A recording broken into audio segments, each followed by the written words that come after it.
will choose. So one, you can choose five consecutive nights. So one more, one parent's house, one parent's house. That house, they were poor. He didn't like the house. They took it on. So eventually, my daughter was now telling me that what they were trying to preach in that story was that the family that he enjoyed most was a gay family, man and man. Is it on a spiritual level or what? Spiritual level. Is this written in the story? Yes, it's in the story. So that's what's in that story. So what you know? Is that what's in the story? I mean, that's what is in the story. Okay. I thought you were expressing that in real life. If you follow foreign series now, yes, they will tell you about diversity. You must have black there. Yes. You must have Latinos. You must have gay. Yeah. It must be acceptable to every class of people. Yeah, Mr. Absem, yes. Even the Nigerian story, you go. Now conflict and all that things. You have to. Yeah, they have to put it there. So if you don't, they will tell you that it will sell more if you have that diversity. So if you don't engage your children at all to teach them the truth, when they get to school, when they mix with people, they'll be taught their truth. So what is your own truth from you? And write it too. And write it from my own daughter. I don't think there's anything my daughter does not tell me. Because they open that is it. And it's not just my daughter, all my children. So people best friend to your children. Oh, okay, well.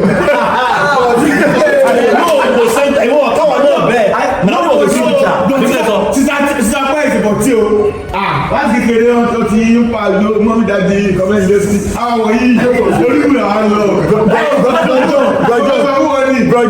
don't have no girl. So, what is that? Bro, one more time, we want to tell you on the left. I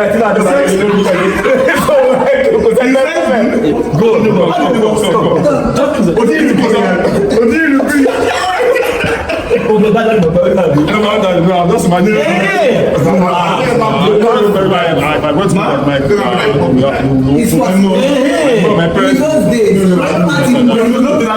My mom cannot say, "Oh, my pen bad working." Tobacco, you giant. So that you fair with me. Yes, no. Why fair with me? You feel like giant. It was praying that she would die. She was a teacher. She was tough. Was not the word. Oh, my God, to touch my name. What is she would have said? If I see the color, appreciate her. Yes. no, if I say still I'm getting by you say I go to the Kinjoku. I'm a dad. That tough. But this generation, She was must be a mix and match. Sometimes if they're not careful, they come, but you call her, they come here.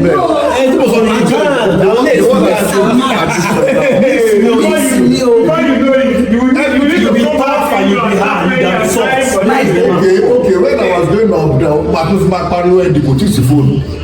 Phone. There's no access to anything. So there's no open Yahoo, block overnight in the cafe. That is so now imagine one comment Yahoo number, I want Yahoo acting them. The phone is the friend and acting. Yes, they don't need you if they have the phone. That's one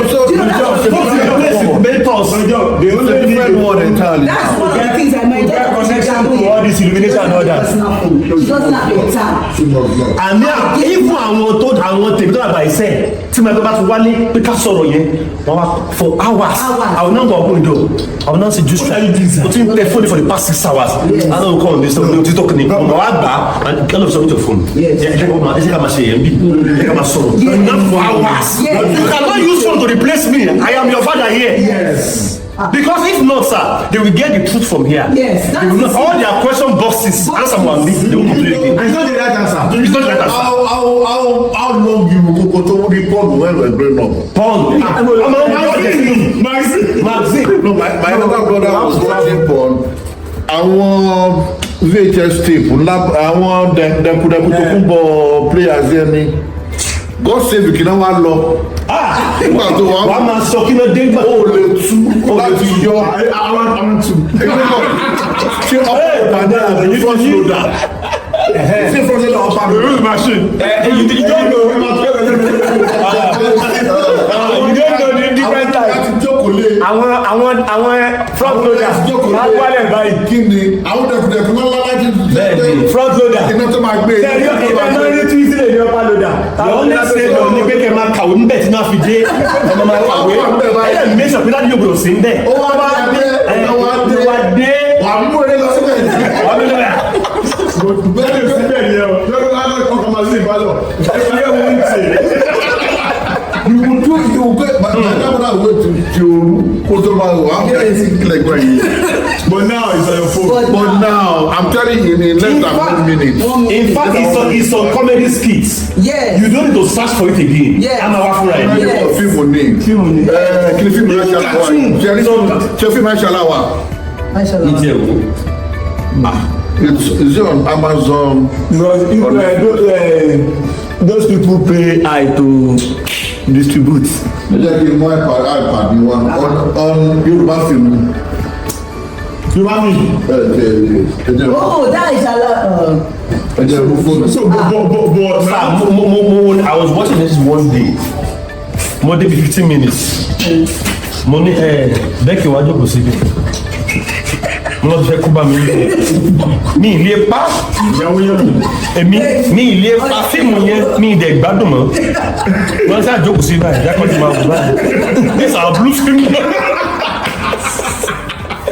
too raw I could not now as a man of God ní ilé I could not confess ní ilé pa don't go far.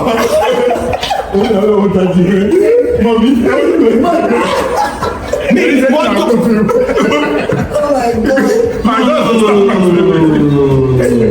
Yes, and that is what I caught one of our teenagers to come on YouTube. When I checked the views, I saw 100 million. They pay. They pay. 100 million views on porn. So I won't need owó tí owó dating ni wọ́n wá so they can put any money to promote. Yeah. So the views don't mean and the attraction for people to come. And the devil has given them resources. You now see some of them. Teba Dubai. Because Munzo Kadekanja was a guy that came to me. Ó ti join Illuminati. I tell you, two phones. Want to phone ID card. Want to phone ID card. He is a member already. Now, just to go and connect the mentor, I need the physical mentor. So when they now give, you are the mentor to my phone. Somebody that called the pastor. I'm telling you. So over will pay. Believe lọ́kẹ́ pé ṣé ìdí mò ń ṣe yìí mo máa ti ń lọ ọ̀run àgbàdì. Accident give me mentor. So ẹ tí wọ́n máa wá fún láti ọ̀hún pé this is the person that is going to guide you. He is the pastor in his church. Tóun rí ní áńgẹ́lì. Pastor's church. Bẹ́ẹ̀ni. I don't know that. When this guy was telling me I don't even know what to say. Just sit down, give me that phone. Mi ilé làmọ́lẹ̀ mo wá jókòó báyìí. What is the answer? He goes completely offline. No, our cases continue. So things are happening. Netflix to work. Our cases things are happening. Ẹ jẹ́ níbi tí mo tẹ̀ secondary school students. Àwọn ojú mi rí sá. Now I post. Cultism. Apart from my first daughter. Yes. So Bro John. Yes sir. Bro John. My first daughter. Go wire institution. Ni mo tó ra fóònù. Because if not, the second one. My iPhone. You see, my phone to the school. Use it, and there's an every assignment you have, come to me or your mommy. Yes. Come and do it there. Yes, you can still limit it that way. So people say that probably they're not allowed to give their children phones, and they really need that phone to communicate. To communicate, they have small phone. In the days of yes, they have Tanasobe to communicate. Even that Tanasobe, I'm intending to change it to box phone. My younger sister in the UK, I want to send her. Things are going on, Bro John. I can buy it. I want the children. The rate at which devil is penetrating into those children, you don't even know it. Sure. an 8-year-old that come and just about married and relationship. Yes. Now, do you encourage the person that how best do you tackle it? Yes. What I tell the person is, oh, you've seen it in your, because I've seen it in my revelation. 8-year-old can tell you I hear God, and you don't tell them that no, they are not hearing God. What you will tell them at that point is priority. For that time, it's not a priority. Yes, that's what I tell them. I say, okay, let me explain something to you. Thank you very much. Thank you, sir. I'll say, you know what, my darling? It's possible because you have a good relationship with God. Because you have a good relationship, it is possible that God may have shown you that this person you will marry. Is that possible? But look at me. Okay. Let me learn. That's what I'm going to accept now. But listen, my dear, there's what we call priorities in life. You don't need to think about that now. There are things you still need to achieve in life. And besides, our desires change over time. You can get there in the next 5 years and realize you don't like this person again. So why don't you give it time? I don't think why I want to give that possibility. Yes, that possibility. I want to give them that idea that it's possible. The window is open. But let me explain something to you. As this If you don't give might them that, but if you don't give them that window, If it's possible, then there's a possibility. So I can work on the possibility. That's no, they will not work on it. No, they won't. When you tell them, they won't work on it. Because I will break it down. Outright no. They now see that. But it's not with understanding and explanation can work. You see, robots are about to do. Okay, my land is now, so my thing is that if you say, is that possible for me to know my life partner at the age of 7 or 8? Yes. So naturally, it is not possible. Yeah. Who says? To know someone that I've not seen a case. They might be friends and later they come together in the future to now marry. But see that there's possibility, but don't expect that. This is not a time. My son is 7. This is not a time for you to think. This hotel concern here. Ó ṣẹlẹ̀ sí one of my hands. Àwọn akẹ́kọ̀ọ́ jọ fẹ́ra wọn. They didn't even come back later. They started dating bẹ́ẹ̀ wọ́n ṣe máa ṣe eré ọkọ àti ìyàwó láti primary school. Crush. Not even crush. Then nígbà tó tún ṣì dì náà ni but wọ́n ti máa primary ọkọ àti ìyàwó and from primary school then till they went to same secondary school. Wọ́n ti one date ẹ̀ka parents gan wọn dánmọ̀ kó one date but eventually they got married. Ṣé máa wọlé wọn tẹ̀ separate kò bẹ́ẹ̀ oníkàkú lọ ìyẹn kan but most of the issues start ní society sin comes from bad parenting. And I want to support what you have been saying. You need to be your children's best friend. Then another thing, number two, most of these on phone to communicate primary school, secondary school, they don't need it. While we're growing up, post the phone now, child parents will communicate with anyone. Any suru. Neighbor wa. Any suru. Let me give them the phone. Sharing all the phone, not even smartphone. One phone, and one boyfriend. Yeah, smartphone that has WhatsApp. And a lot of things. The one I use in my office has WhatsApp. Cousins met one back. Small phone, WhatsApp. Then in school perfectly. Do you remember this viral video to tell in Christian school? So what are you guys doing? Dubai. You have to be the girl in question.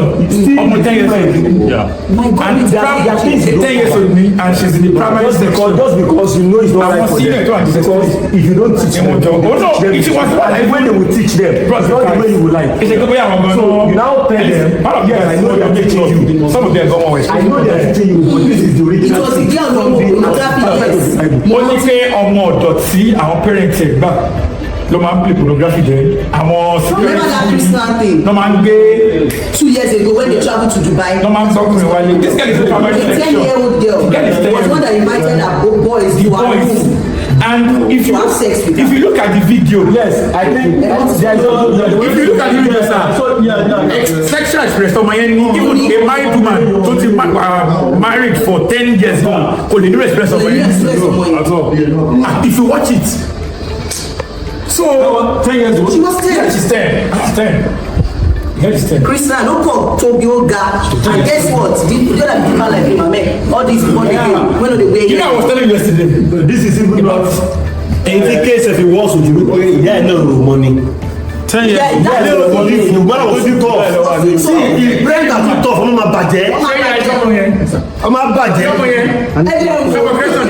ẹni kúlá bó ìsìnkú ha ibi níbi tù. Fejos, ṣọwọ́ Christian yẹn lẹ sọ. The parents were never around. Ọmọ yẹn àtọmọ ọ̀dọ̀ ni kó ló máa wà ní. Ọmọ yẹn sọ yẹ pé house ẹ̀ fún wọn. Ọmọ àlọ́ ló ń bẹ̀rẹ̀ sí photography. Then later, àwọn bóyá security àdúgbò kìíní kan wọ́n máa bọ́ ọmọ yẹn ọmọ ọ̀dọ̀ yẹn sùn nínú ilé. Àwọn so ó ti wẹ̀ kí àwọn ìyá tó sunkún lórí kìíní the woman is not around even just man.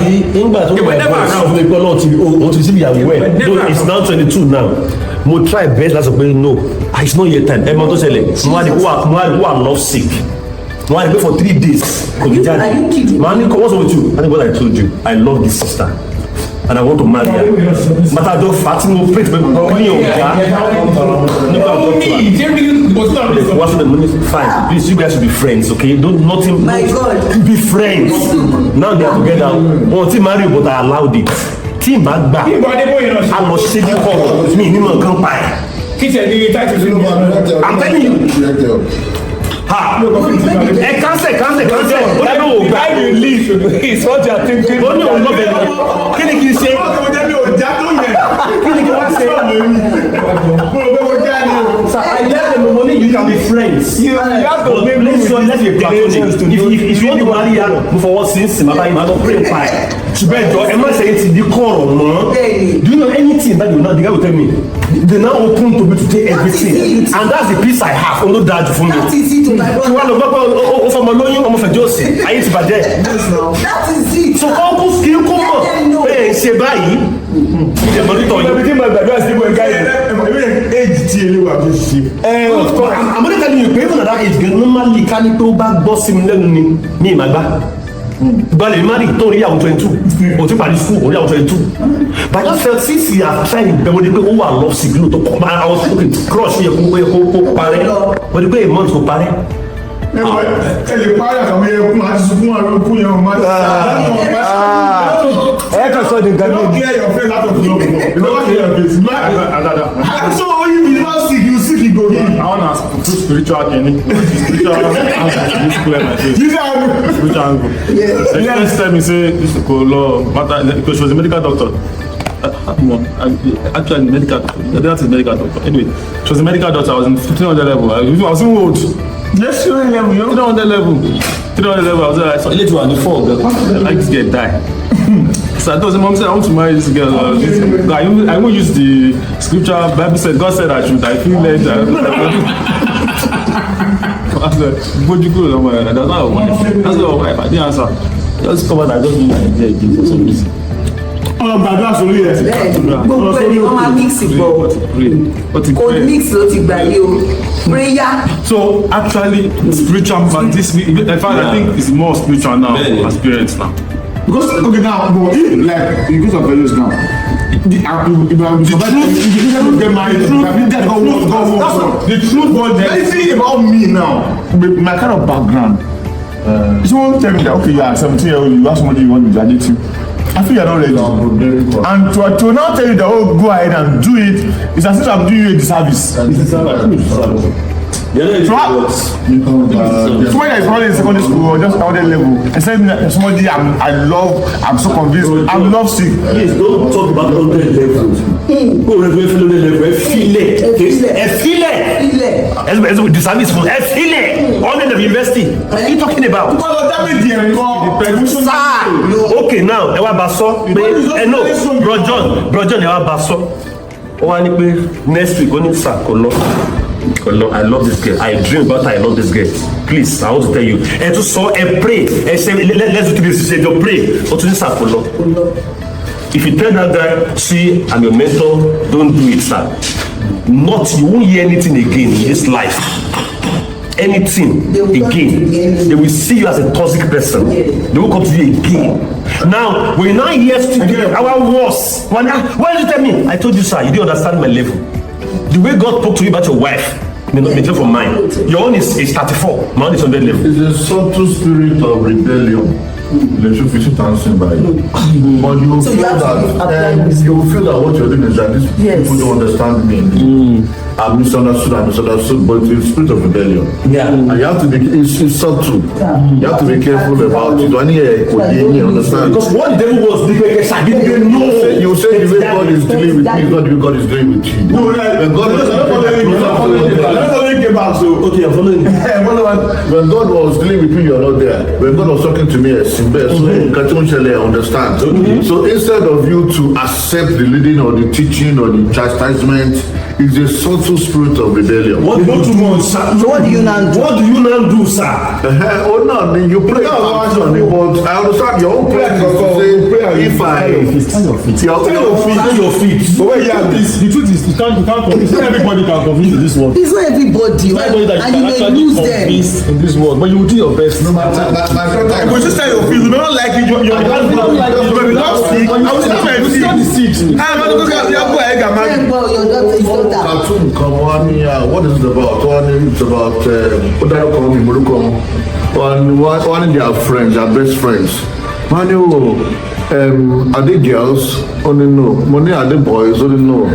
Only one is the boy, one is a girl. Money and their best friend only yes. Money can be best friends and one is the boy, one is a girl. Only their best friend. They're those best friends. Money, your best friend is a girl. Only no. My best friend is aging and is a boy. What do you mean go Money, how can your best friend be a boy? You are a girl. Only where is my best friend and he's a boy. That's it. To be Bami. So now how do you handle that? Are you going to say that the best friend should be the same gender? But now at that level, they don't even know. The way it also be 8 years from 1 public to 10. I know that there are some exceptional cases. If a guy say my best friend is a boy or is a girl, I think they're just from the plain heart. What which are of the God things God you has created them understand natural. in this But we life? cannot by act of tell them that physically to marry Joe. Me get something there. And why you stand your ground with wisdom. If not, oh my words, I had a booyah father. Come to me. 20 is fine. I'm not saying Even from 22 works. one of the things you must understand, one of you must understand the Now guide the person. I'm doing that guy. But I'm also careless of the You must stand your ground with wisdom. How was understand this one is that nothing is physical. yes, Nothing is physical. And you must cut tendencies when you are very young. spirit of end time, no shall I come on you. Now, when is it of end time now? Now must be from wisdom. Wisdom. because of some rebellion and sir, my conviction is not your conviction. How I understand God, your time is different, my time is different. Are you serious? Now I will tell you that I'm gonna continue to buy because I'm gonna my loan do my job talk about my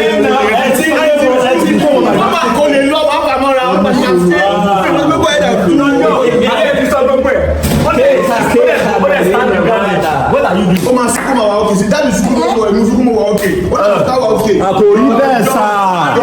Brọ̀jọ́ kò mà ní bẹ́ẹ̀. There are so many things that comfort them. Ọkùnrin náà máa kójọ. Must you not give them all that they want? Don't give them all that they want. Excuse. You don't give them all they want, but you talk from level. But say I told you about it. There is nothing that is physical in this world. Everything is spiritual. Yes. Those who have gay tendencies don't start when they are 20 years old. Yes, so from birth to That's kékeré ni o. I say you must be sensitive spiritually to all these things. Yes, if I now buy only the law, it does not mean that you will not now stand your ground in some things though. Your dad didn't raise you that way. Your parents didn't raise you that way. Even though the world is changing, they didn't raise you that way. So you must not say to the people, "Me fẹ́ kí wọ́n lọ." Màá sọ tọrọ fún ẹ o. Because if I rub your head too much, mo lè bá tiẹ̀ jẹ́. I know the funniest thing. The one the truth again. Opeyemi will not go to his parents and say Fejosbaba lẹ́yìn mi. So whatever the parents are saying, whatever anyone is saying, you don't count. Go back. Sorry, I mean Fejosbaba is now supporting me. And the funny thing is that I understand how you have to use wisdom to diplomacy, at some point it will be really amaja. Amaja. Me dey gbà fún ẹ and it's because I love you.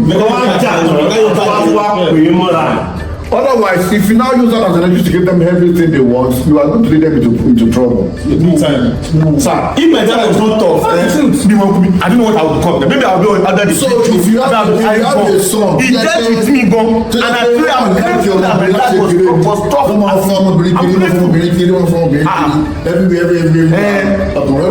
Emotional damage.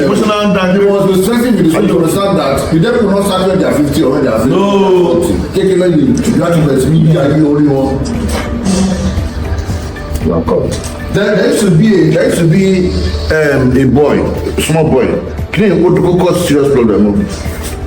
Until they find problem, until my knee call me.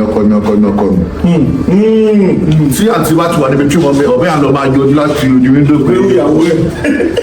It was the woman want to dress up. It was a problem. I can't even okowale, but when my hate your call. Mo fẹ́ là nìkan lórí bí ẹni pé bóyá wọ́n wá fún wa. Ọba space territory. Distance there pọ̀ bí. In this one, not many things are physical, it's spiritual. The devil will plant something in your mind when you are young, and then you have that tendency. People masturbate, don't just masturbate, are driving their phone now. Yeah. I do. Grooming of some people. And the devil grooms also. How does it go? You will influence friends and people. The things that will bring your way, and the things that will fuel the fire of that thing inside you. And as you do, I just like boys. I like boys. I don't like girls. I got my father and I said, so why don't you like girls? I just don't like girls. I just like boys. But if you like the normal, but like the baby, the mom will be more intimate than normal. I just like boys. And you must understand that I get tendencies to match the So you start sensing this kind of thing that gay, because as you interview them. So who's your best friend? What do you like doing? What ex-man because they say my ball are here, Lord. So prayer not the way. And so you know the thing of we make this mistake, and if this woke generation will bring to me your friend's friends. You're not your children's friends, so that's true. And that's a new teaching though. But it's a new teaching. They won't be, you have to be their friends so that they can tell you stuff, they can open up to you. But I beg to correct, be their friends, but not being their friends to the extent that you tolerate. Parenting is a responsibility, and it is a God-given responsibility. It is leadership. It is not friendship to love. So please, is God not our father and our friend? That's it. You balance it. My daughter knows. If I'm going to buy, no swear. But the next minute, mommy, something else. We can play. But the next minute, are you all right? Of course. Are you okay? What am I saying? Yes. I now discover they must be You don't see my husband. My husband and my daughter have not seen that kind of friendship before. My daughter my husband. That was wrong with you. That was it. They can do that. But you do it again. My daughter will shake him. No, so that's what I'm saying. All of human wisdom. All I'm saying is that being firm alone kò ṣe mọ́ láyé àwọn jẹ́sí ti yàtọ̀ ẹ̀jẹ̀ wọn yàtọ̀. That's what I'm saying. Definitely, can't work all being firm. The way they brought us up, we can't bring them up that way. But I'm saying Bàbá ló ti sí yìí. Maybe the reason why I'm so passionate and I have a special thing I can do. is because what you real, bro. I know that it will tell much. Christian children from household of faith. Of course. That you will be like God.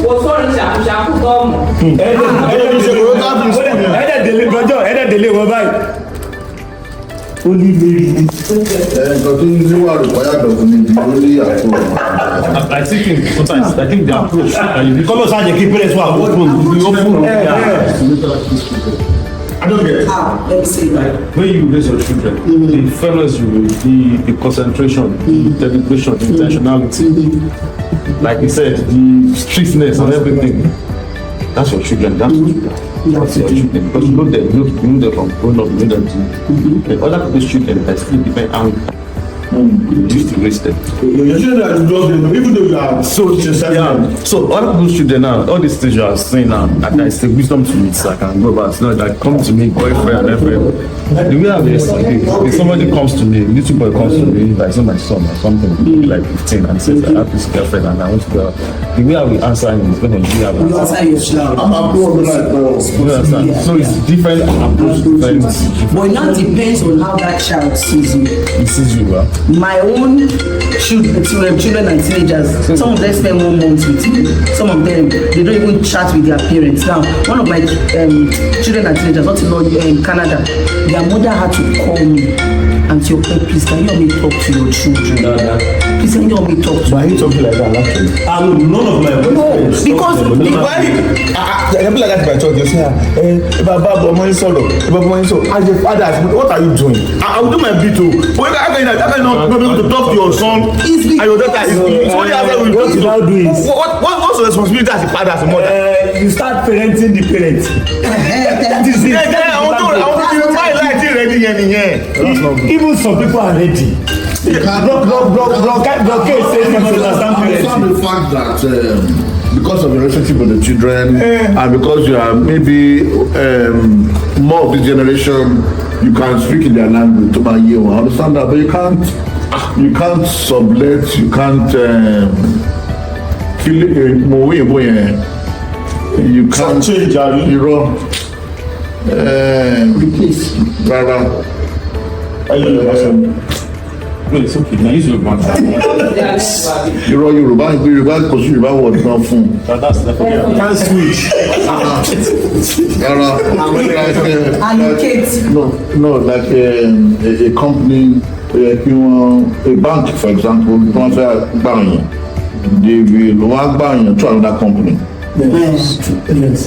Àwọn consultant say Clean, Like contractor. But so you can't. That contracts your job to. It's not the English, but let me say that you can't contract parenting. Yeah. That is because any element will labor at some point, and you have to nip it at the point. Okay, so do you know why the problem of now? Look at it. This is it here. We spoke for 2 hours 10 minutes. Me and those children to Canada. See, the woman now chatted me. She now said, Auntie Ope, thank you very much for being a voice in this generation that our children love to listen to. Àwọn ọmọ ìgbà tó dọ̀mù wọ́n change. The woman, the parent has failed. Yes. of course. Not the way you Let me explain. Church. And do you know why? See, do you know why they failed? Do you know why they failed? Do you know why they failed?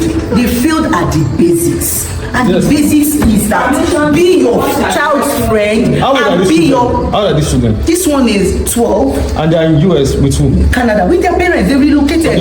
So all of the parents alone come, but they can't talk to them. They can't because you know I only knew them in 3 years. 31 camp with me. But because I came down to their level. Sometimes my familiarity I think I have an uncle and auntie, but Orimiti Bruni. Yes, if for problems I have to say talk to your uncle, talk to your auntie. No, even you can't do it. Me? You will sit, you will pray, you will fast, you will from the inside. Wà á jókòó tí ní pé olóòrò ayé ẹni mo wà. Kò ní yàrá kú yàrá. I train here and they like to say, you can't do that for you. Also, when they have problems themselves, they get married. They can't even talk about the work of feel. When I started this parenting thing, you can't come back to you.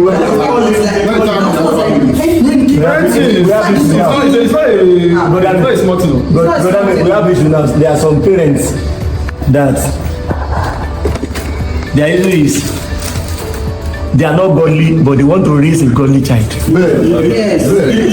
So they need a godly parent to help them parenting their. That never come. That won't be able to parent my child, and I will sublet it. to someone else to pay job. And that is ọmọ ẹjọ yorùbá ṣàánú mi jọ lórí ọ̀rọ̀ ọmọ yìí ṣàánú mi bámi bọ́ mi sọ̀rọ̀. àná ọmọ yìí bá mi sọ̀rọ̀. bàbá I was in church. Somebody's son was pressing for one play game in church. One play game. ẹni mi ò ká lórí yẹn. ọmọ yìí and sometimes it's playing game and you are there. Owó àgbẹ̀yẹ when the parents know God you and don't play game. ọmọ mi ò lè play game for church like that. That's what you dey say. ọmọ mi ò lè play game for church. ọdún kan ẹ̀dá sí ká sọ̀rọ̀ kan I think it was one of the mom class programs wọ́n sọ pé wọ́n sọ pé ìpèsè àwọn sọ̀rọ̀ good parents street ones tọmọ tó lè jọmọ kọmọ pé one biggest thing is grace and prayer you know tó wà o tó pé the parent is street is godly is friendly is everything ọmọ lè pé àwọn ọmọ yàtọ̀ ìjì o ọba sọ̀rọ̀ kọ́tọ́ bẹ́ẹ̀ yọ̀ tẹ̀ ọ̀tẹ̀ o kọ́tọ́ bẹ́ẹ̀ tó fẹ́ ṣe sí. That is why it must be a balance. Spirituality and God key. Spirituality and key. Ó friendly, ó godly, ó harsh, ó pray gbogbo ẹ̀. Ọmọ ní gbóni sáárì. Let me tell you something, sir. Teba mix, you know, like Teba mix spirituality, friendship, and firmness. Ọmọ yẹn máa wà okay. Friendship and firmness. Yes. When you put those three. Friendship, firmness, then prayer, spirituality. Then that's spirituality, friendship, and firmness. Yeah. That child. Okay, which one should be higher? Friendship or firmness? Friendship or Balance. Spirituality. You are not friends. I get that the friends part is there, but sometimes I think fairness has to be a bit higher than friendship. No, believe me, yes, sir. 25. Sure. 20. Fairness will go for you. Spirituality 50%. Feminist 25. Friendship 25. Because let me tell you something. The friendship is the friendship is no friendship. No friendship, brother. you rush to the friendness we man. Because you don't know the temperament of your child. gbogbo àwọn ọ̀rẹ́ mi tọ́jú pé tán lóyún ní secondary school and break one strict. Yes. All of them. Yes. I said that I was there. I analyzed it. Gbogbo wọn ìjáde. Bẹ́ẹ̀ni. If the father had to travel for bia one night or one weekend, ọmọ yẹn á mú eré lọ síta ní aṣíwáwò. All of them tí wọ́n yẹ àkùjà pàtàkì their parents were very strict. Fẹ́ẹ̀kì tẹ̀ èmi wà á lẹ́nu kọ́ àdúgbò kan ní. That is it. For me. So the new 25 yẹn ẹtí máa lajú kan bẹ ẹ kò gbé 25 yẹn kápẹ́ yẹn 35 15. My own is 25 Freshman mo ti ṣe ilé tó mo ṣe mo ti ní àwọn ó ti bẹ́ẹ̀ yọ owó. òun bá mi ṣe lóòótọ́ ní bọ̀ tí mo ti ní eré tó ń ṣe yìí òun ṣe lóòótọ́ ní. Let me see. Let me see. Something happened. Balance in the way that they can. You should be shocked that because I'm very friendly with my children. Yeah. But I know that sometimes I don't want to know that I love the job. Mo bí o kò ń ba nǹkan jẹ́ máa fọ́ glass máa fọ́ mo lè sọ bẹ́ẹ̀ daddy I'm sorry I want to confess my sorry all those you go there call I'm so sorry It's like it's all of them. You're telling me you love me. You know I'm so sorry. Mom say we can't lie. Back to back. Mo break. Aṣọ àwọn ọ̀bẹ̀rẹ̀ kú. Àwọn ọ̀bẹ̀rẹ̀ yìí náà kọ́kọ́ put the story. Àwọn àṣẹ ìlọ̀bẹ̀rẹ̀ kú. She does not like you being angry with her. So she will apologize so sorry. Àwọn àṣẹ ìlọ̀bẹ̀rẹ̀ kú. Wọ́n lè sọ pé ẹ̀kú 3 hours. O bẹ kẹ́ á bí o padà. Ẹ wà ṣé wà bí o padà ó dá ó ti tó ọ̀dọ̀ ló ti mú yẹn náà. My mom would deal with me but she will have to beg me again. Ẹ̀yẹ́ wa ó ti rí àyè tó ṣe. Come here. I love you. I love you. I said come here first. Come here. I love you. I love you. Many years ago. He's a good actor. You know that you know me. Lọ́dọ̀ ẹ̀gbọ́n mi lẹ́kọ̀ọ́. I was watching his son and his friends were playing. So ọmọ yẹn wá fọ́ nǹkan. The mother now heard me keep turning. Your daddy will beat you when your daddy comes. Because of how we recommend people go, my daddy will. Daddy, if I tell him I'm sorry, my daddy will just say you. The boy didn't know that was there. I mean, that thing stayed with him for a long time. The boy was Then one more. That's why you have to balance. So if They are actors. They are manipulative. that's not the feminist. Where do you get this thing from? Tell me you love me, I tell you to come and stay you, tell you love me. Because she has studied your But you know how you get They are manipulative. Bring your bumbo. I'm sorry. I won't do it again. That's my shame. Oh, no, kill him. No, why you do that? But that is not a friend nothing. Because the child knows that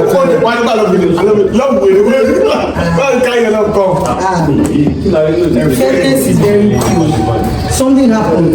In the moments of feminist, my daughter did something. So I think she raised her voice at my husband. There was something that happened. She now raised her voice. Daddy, what is it? Okay, I born you. Because of my young, I'm the only one always washing the plates in the house. My brother does not do it. My husband said, "You're raising your voice at me." He said, "I'm the only one doing everything so overwhelming." My husband just said, "Okay, no problem. Since this plate in this house is too much for you, pack your clothes, pack your things, and go to your grandma's house." My daughter packed to my parents' house. That night, That same day. A minute. I wanted to beg. I said, "If you beg now, I will." Yes. Do you know my daughter? Me too. Money. Opeyemi this feminist. And I followed my daughter. I made sure she packed all her clothes. They will see the grandma. When I go to my father's house, thank God for my father. My father too is a disciplinarian. So the payment I dropped, I said, "Grandpa," they said she will start living here. She'll be going to school from here. She was rude to her father. She raised her father. She raised her voice against her father. Blah blah blah blah blah. My father said, "Okay, that's nice. But let me tell you something. You are not coming into this house as my granddaughter anymore. When you are my granddaughter, you may not wash plates, you may not do the houseboy does that. But now that you are no, my father, he said, but now that you are here to come and learn, to come and be trained, since your parents' training do not work on you. When you wake up in the morning, you'll be the one to do all the chores in the house. You'll be the one. See, he said you will trek to school yourself. No driver taking you to school. Compound. And he said, and you will have to wash my clothes. There's no washing machine like in your father's house. But tí wọ́n máa sọ gbogbo nǹkan tó mọ mi máa ṣe. He started crying. He said, "Mommy, please, I beg you. I won't raise my voice again. I won't do that." So you made me feel like someone that cannot train my child. Give me back in the car. Don't you think this is a slap on my face? All right, I'm leaving you. Mommy, please don't go. My mother's younger sister that has madness. My mother's younger sister, she was not around. She said, Obi is the voice against the baby. I just put my baby go see what I want to move. So when she saw the reality that, oh, this is going to be my new member.